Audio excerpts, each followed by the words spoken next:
Good evening, friends. We start tonight with the diplomatic fallout over the poisoning of former Russian double agent spy Sergei Skripal.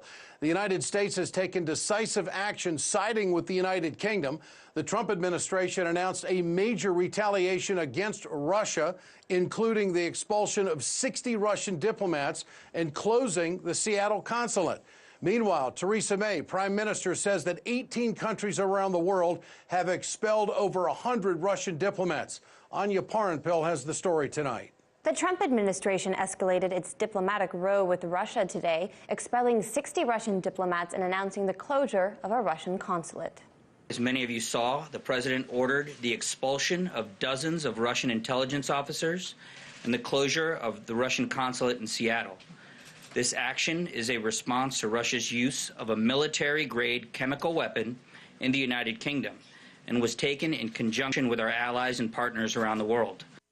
Russian double agent Sergei Skripal was hospitalized along with his daughter Yulia earlier this month after they were found unconscious in the UK city of Salisbury.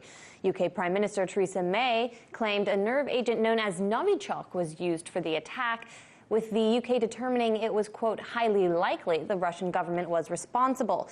Still, no evidence has been produced in the case, and Russia has not been allowed to participate in the investigation, despite the fact Skripal's daughter is a Russian citizen. Regardless of the ongoing investigation, the UK expelled 23 Russian diplomats on March 14th. Washington is now following London's lead, saying, quote, today's action make the United States safer by reducing Russia's ability to spy on Americans and to conduct covert operations that threaten America's national security. This is quite extreme language, considering 12 of the diplomats being forced to leave are posted at the United Nations in New York City.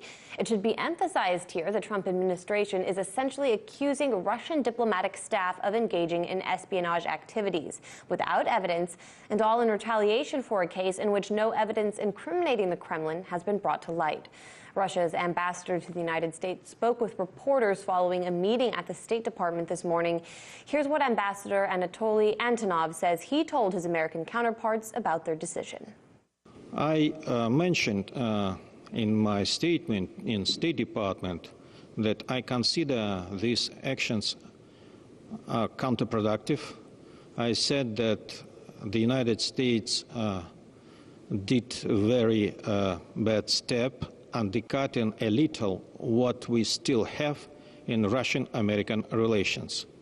Russia's foreign ministry released a statement as well, reading, quote, Britain's allies are blindly following the principle of Euro-Atlantic unity to the detriment of common sense, the norms of civilized international dialogue, and the principles of international law.